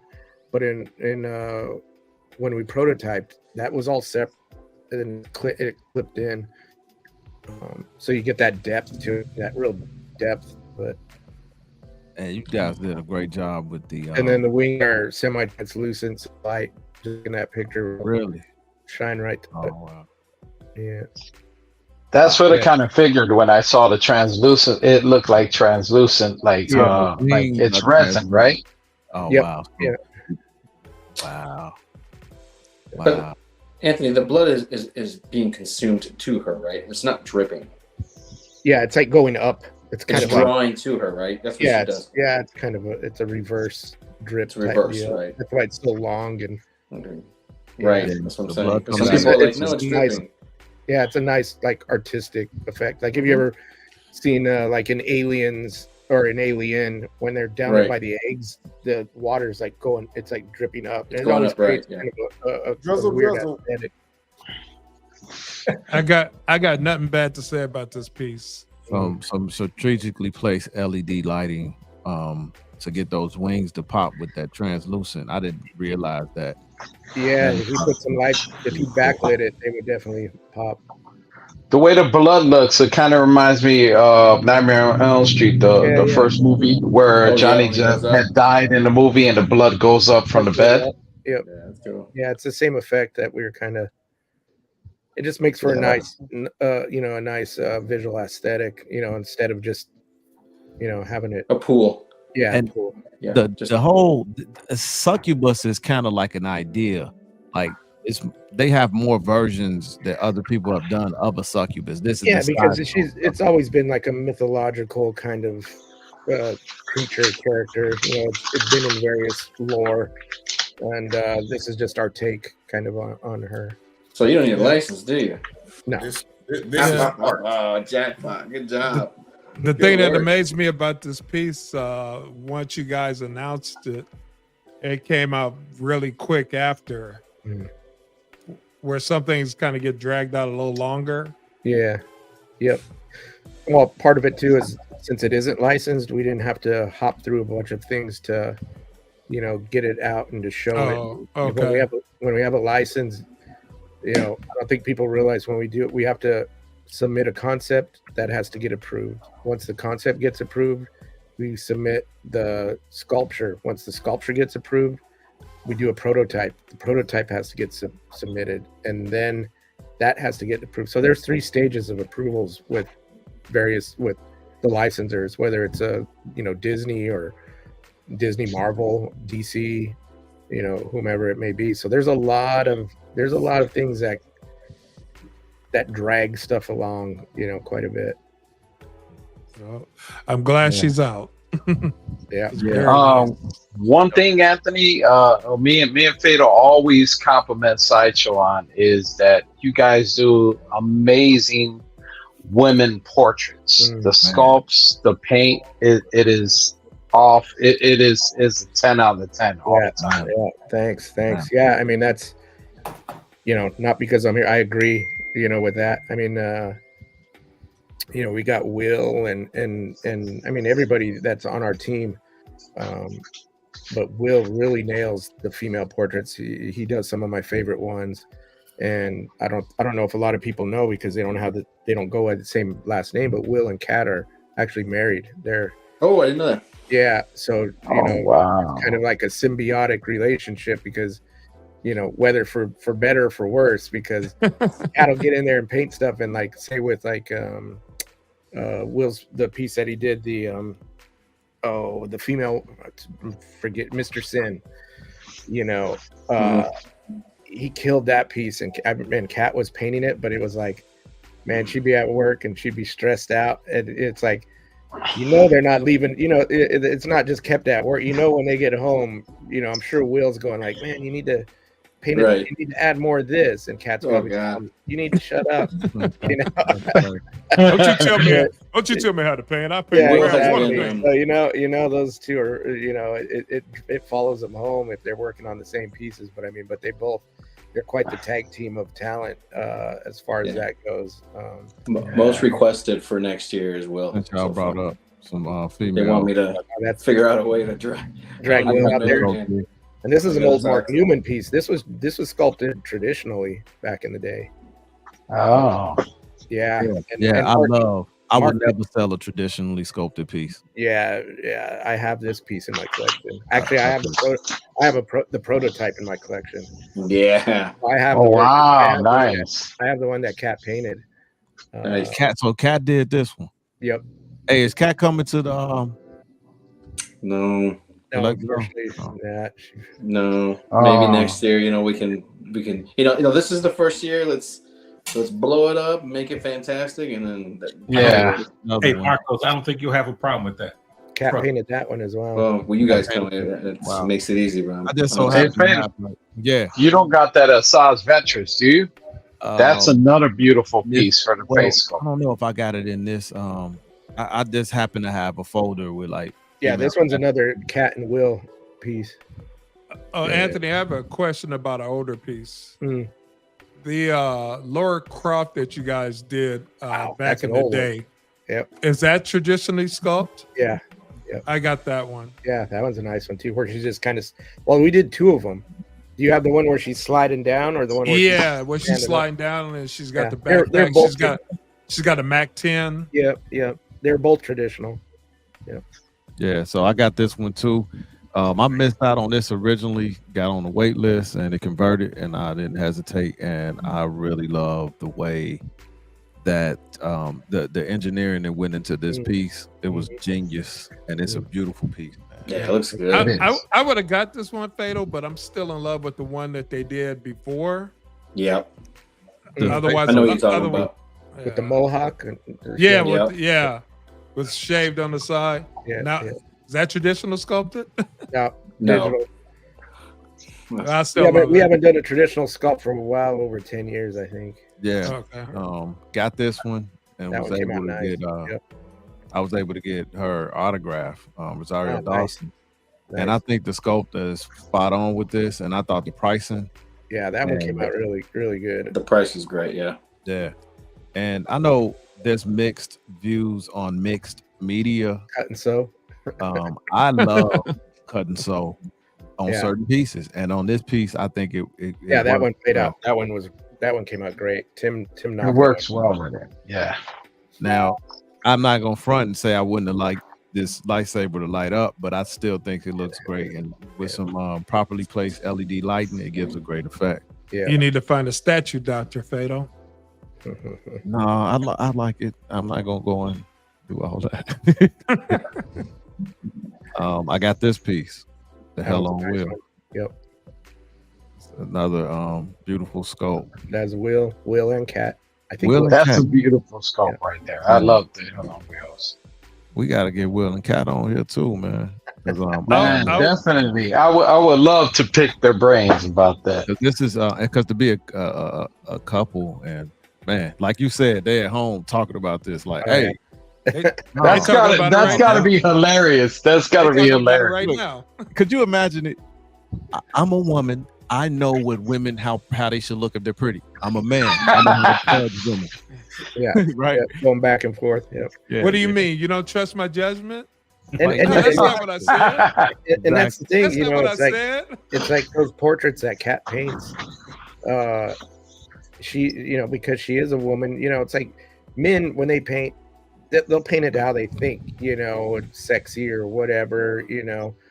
But women, you know, they're putting makeup on. They know where everything's supposed to be and everything. So they get in there and they dial it in tight. And Cat, and not just Cat, but Chi, who's another our other in-house painter, she nails the portraits as well. And I definitely, you know, throughout the years, you know, I remember painting females back in the day, and I was like, oh yeah, this looks great. But then you see them paint it, and I'm like, man, I need to get, you know, you can see the nuances that they put into certain things that male painters don't pick up on. You know, I would liken it to I'm a girl dad. I got 3 daughters, and I would think that like a woman, my oldest is 18 now. When they have to apply makeup, right, they know how to apply it better than I would. I would have them looking like the Joker. You know? That's right. That's right. I hope you wouldn't know how to apply makeup on. Yep, but that ought to tell you. Now shrink it down to quarter scale. You know, this is literally one of my top 10 statues. That was sculpted traditionally. That was Mark Newman sculpted. I would love to get this in my collection. I got this one off eBay secondhand, and I think I paid about $700 for it. But it kind of matches the prices of today. Yeah. I think this piece was like what, the $3.99 range when it came out. I remember that's one of the few ones that I own. I think I have the prototype of that one too. The purple suit, man, the way this is sculpted, and man, y'all don't play around with the assets. I'm gonna leave it at that, and I appreciate it. That's Mark, man. Mark has a thing. Not play with the assets. Mark Newman. Did you hear me? He knows how to sculpt a female body. I'll tell you that right now. Yeah. Repeat that, Herc. Y'all do not play around with the assets. Thank you, sir. Yep. Beautiful piece. Got it. I'm out. On this piece. All right, that's all right. Take it easy. Do you know who inspired the face on this? Because to me, it's like a blend of a few Catwoman. Like I see a little bit of, I don't know, some inspiration from even Eartha Kitt. Eartha Kitt, and yeah. There's a little. It's funny because that was so long ago, so I don't even know the inspiration. But I think when we let Mark run with it, he just went with it, and he brought some cool. He brought his style too into it, and you know, that's about all I could say. It worked, you know. I think we had done a couple different portraits when we were working through it, but I got the black suit Catwoman with the leather suit. Mm-hmm. Hey Fado, I see that one on eBay right now for $550. Hey, yeah, it went down, so you better jump on it. That's and it's local too to me. It's a great piece. It came out great. You better grab that, brother. They probably about 20 miles away from where I live. That's a great price. Now this one was I just got this one in. Initially didn't order it. It sold out. I had to go to Pop Culture overseas, and I just got this one in. The 100. Yep. I want to do my little sirens thing, you know. Yeah.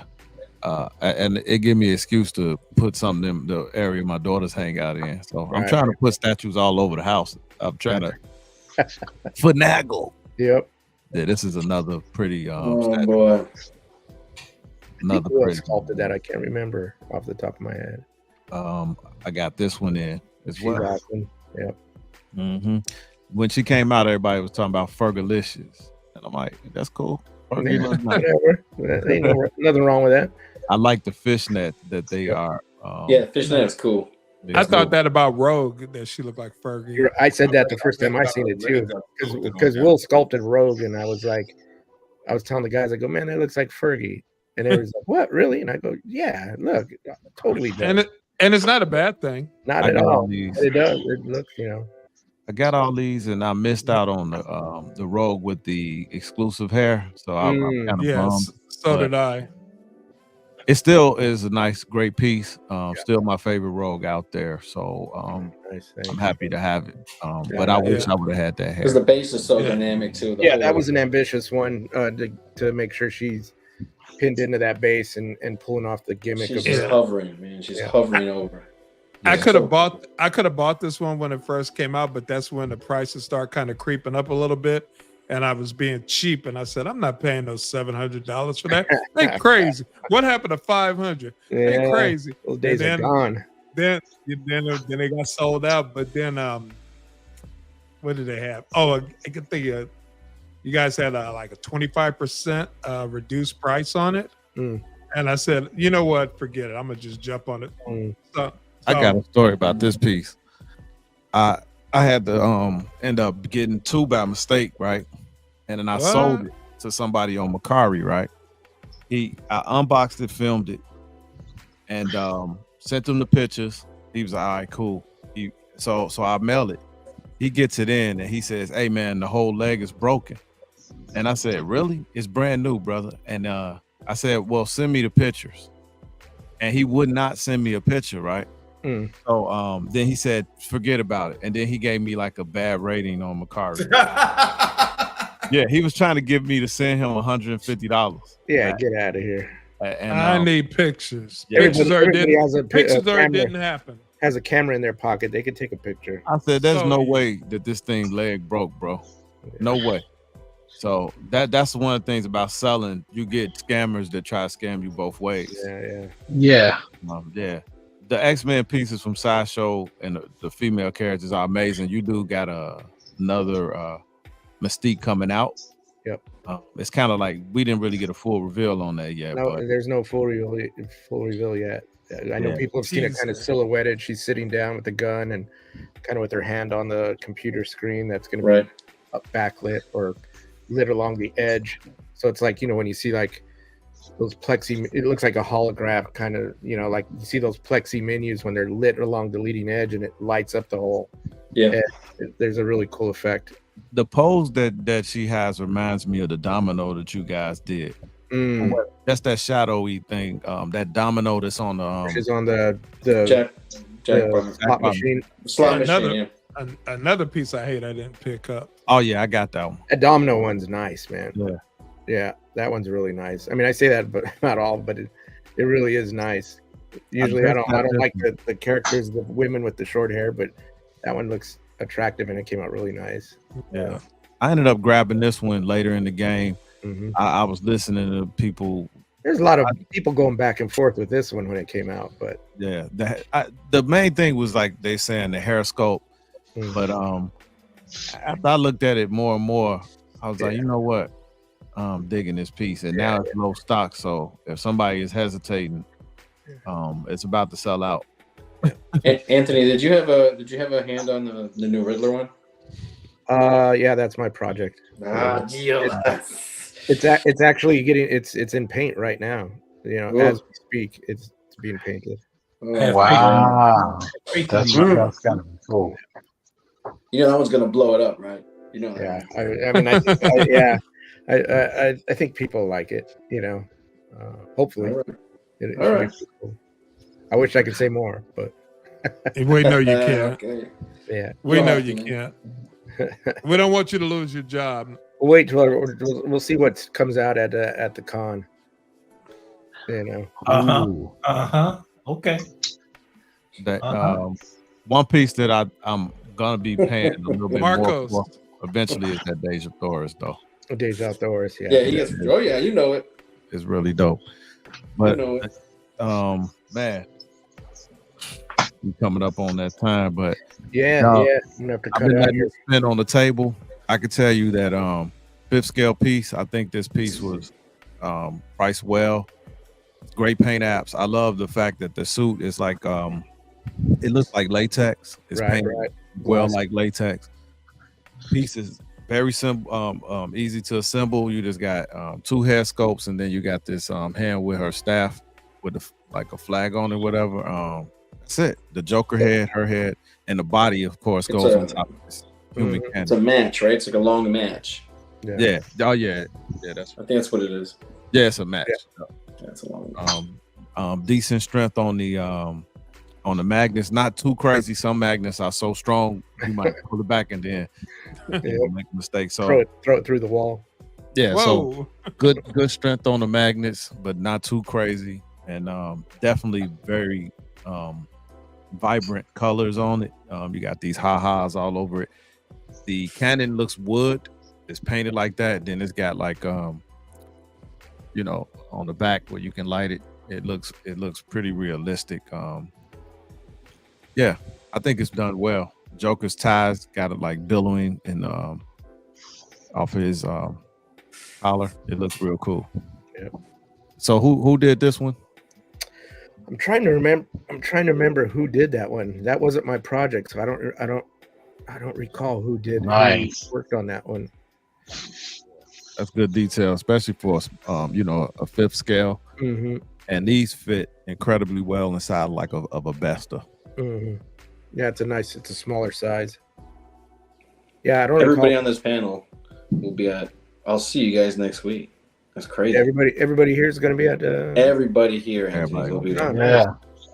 Nice. Yeah, everybody. And what can we expect, Marcos? My first time coming. What can I expect when I come next week? Well, it's your first time coming to this area, to that sort of building. Last year I would say it's people came last year, but it's nothing like it now. I mean, tomorrow I am building the last 2 displays and I'm done.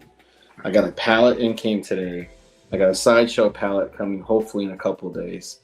Weta's sending shit now, and I go, why are you sending shit now? Where is it coming from?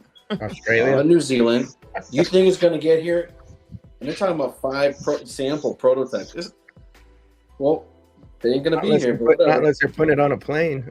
They better put it on the plane. They better do it. Iron Studio is sending another. They should have mailed it today.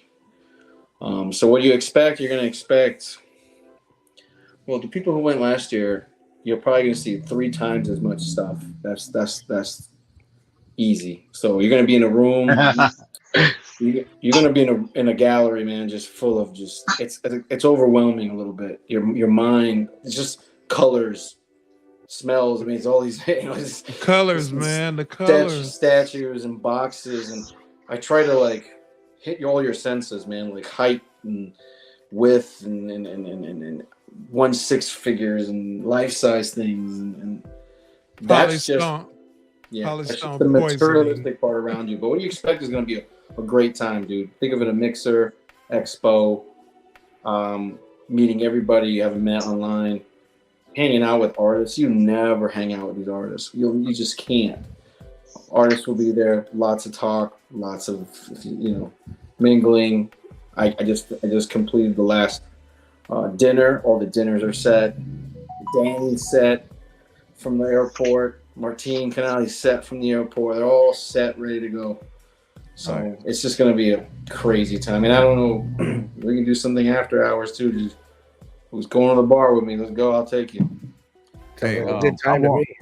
I would love Ant to get to this last question before we end the show, and then we'll wrap it up. But Arch asked the question: what's been your favorite project and biggest headache? Man, that's a tough one. I mean, they all have their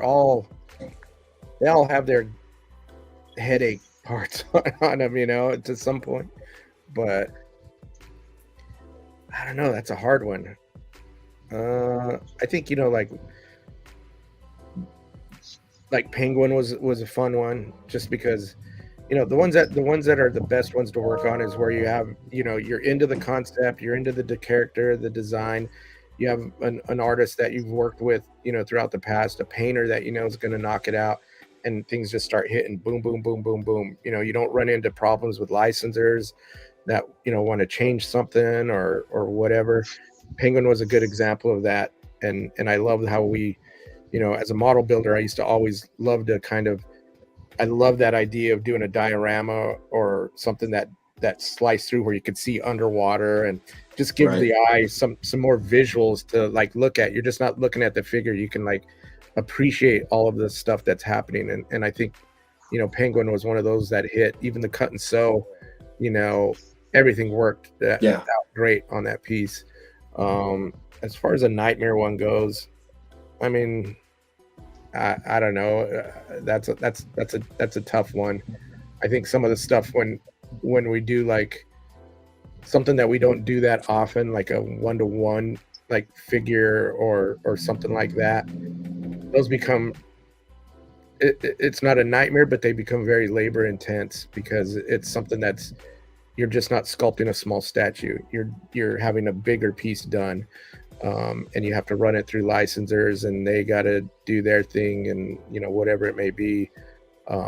Sometimes those are a little bit tough, but off the top of my head, I can't really think of one that stands out as a god awful piece. I know as soon as I get off this podcast, remember it. We going, it's gonna pop up. I'll walk right down the hall and see it. Yeah, it'll be sitting there looking at me, and I go, "Well, it was this piece. I hate this." Type it in the comment section, and you know, if you think of it, that's how it always is, man. Always. Especially when we getting older, man. We be forgetting stuff. It's just so much. There's so much to do, right? There's so much to do. Yeah. And you know those ones that are a big pain in the ass. You want to put those out of your head. Those are the last things you want to be thinking about. So it's tough to revisit those things, you know. So yeah. And going back to what you said, Anthony, about like, you know, most of these statues survive, you know, shipping and dropping and stuff. It's true, man. I unboxed so many of them, and it's a tiny fraction of something comes out. Yeah. But if I was like a designer. And the worst, not even worst, it's just one of those things that maybe wasn't designed perfectly, was the Crow premium formats. I just had, you know, half of them had like the bird, you know, some of the wing was broken. I was like, dang, what is this, you know? But I mean, you get replacements like this, right? Right. I mean, and that's usually, you know, when stuff like that happens, that's usually because there's some production hiccup, whether it was how the legs were, you know, maybe if they weren't reinforced. I don't know what the issues were when they were breaking. I don't know if it was, but it's usually a packing deal. Like it is, like, because the thing is if it's fragile and they have it in the foam, they'll look at it and they do all their tests and it's surviving, but you know, all of a sudden, you know, maybe they needed to test it a little bit more because it met all the criteria. So then it gets on the water, and next thing you know, it's like, well, your tests didn't quite hit it, you know, or maybe something's binding up in the foam, and it's too tight, and it's not giving it a little wiggle room. It was just, I would say, the worst issue I ever had, and it wasn't even a big issue. But blame Jesse. That was his project. Was it? I'm gonna blame him. I was like, yo, I'm gonna open up box. That's my answer. Blame Jesse. I have a drink. I got a bunch of broken crows. What's this, dude? Yeah. What's this? Yeah, I'm sure he'll have some kind of answer for it. Hey, Arch, if you're gonna be there, you can have a drink with this man. You can buy him a drink. Come on through. Yeah. Cool. All right. You know, we're wrapping it up. I'm gonna go with my uncle. Any last words? See you fools later. It's been a pleasure hanging out with you guys, and Anthony, thank you so much once again for joining the KoolNerdz Lounge and all that. Thank you for being so patient and answering all our questions. No, man, I'm glad I was able to make it. I didn't think I was gonna make it. After we're done here, I gotta go paint on some stuff. I'm still at work. This is my work office right here. Well, we really appreciate you for taking the time out to just be able to hang with us. It's been an honor and a pleasure. But to all my KoolNerdz out, of course, you guys know what's up. You know, I love each and every one of you guys. Marcos, you know what's up. You know how we do it. Don't forget to pay attention to StatueCon and keep on tuning in to KoolNerdz Lounge, because you know we get it hot over here. You know where it's at. Hit that like button. Don't forget about that. All right. You know, and also, Fatal, just to let you know, my C of A came in for my Hall of Fame ball, so I'm super excited about that. It came in, so I got my authentication for it. I'm all good now. Cool, man. That's great. Yeah.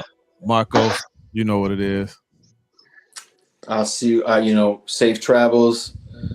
You know, I'm humbled, honored that all you guys are taking time, and time is the most precious thing. Honestly, forget money. Time, that you're taking time out of your lives just to travel, man. I don't care if from Illinois, Michigan. I mean, I got people, you know, Martin's coming from Spain, Danny's coming from Argentina, Anthony's coming from LA. You got all these people coming in just to hang out for just a couple of days of their lifespan to be with me and everybody else. So I'm humble. I appreciate it. One more week, safe travels, and we're gonna have some good times, man. Yep. Yes, sir. DJ Herc. I just want to thank our guests tonight. I really appreciate y'all coming through, man. You know what I'm saying? Nice meeting you fellas. Marcos, I will see you next week, brother. KoolNerdz walking in that joint like the Reservoir Dogs. And you will know when I walk in the door because I will be surrounded by a group load of fans and people wanting my autograph and picture. So, you folks, be blessed, man. All right. I'm gonna come to you last, Anthony. I want you to seal it before I do. Jomo, any last thoughts, brother? I think everybody said it. Just want to thank Anthony and maybe Marcos a little bit because he held on to some shit, but that's okay. Again, for your time. Thank you for actually all you guys. And I'll say this to you one time: all you guys are collectors, you're curators, and understand something. When the masters first started painting, they were all called garbage. There you go.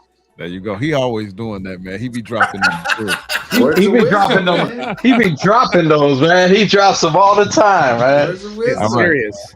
Critical mass. Oh man, I gotta follow that wisdom. Hey, I just say, hey, it's nice hanging out with you fellas as always. Y'all both was in the group, the Whispers. Yeah, we were. Yeah. Hey, He did the bass. I did the falsetto. Yeah. What's your name? Yeah. You know. We had our suits on. We was fine. We had big collars. Yes, sir. Bell bottoms, high platforms. Yes, sir. The stacks. Yes, sir. But thank you, Anthony, giving us all that insight. This is cool, man. Thanks for coming. Yeah, thank you. And Anthony.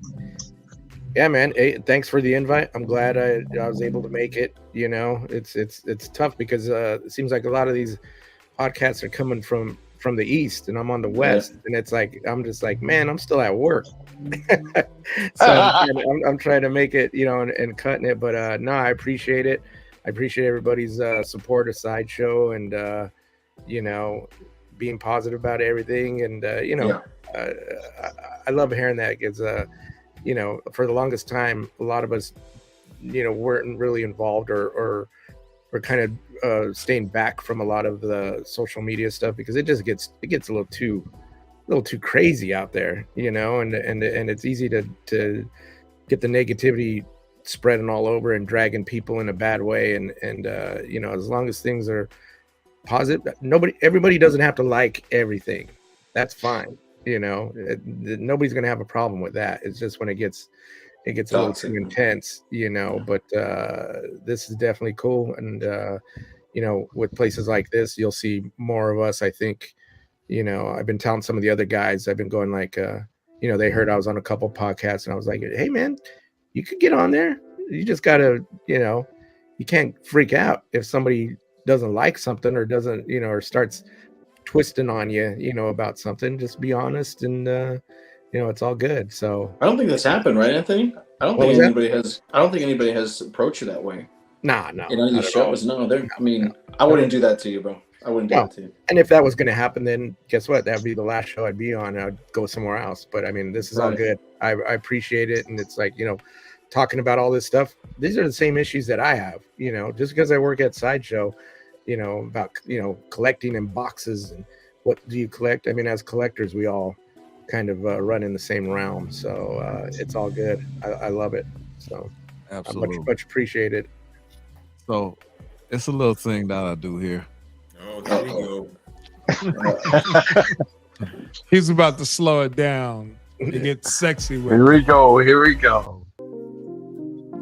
Y'all know what it is. Man, I was gonna play some Jodeci. He got some porn voice. What up, Come on, Keith everybody? Sweat. This has been KoolNerdz Lounge episode 56. Tonight we had a gracious guest from Sideshow Collectibles, Anthony, and he hung out with us and he answered some questions, and we appreciate you very much because we are fans of Sideshow.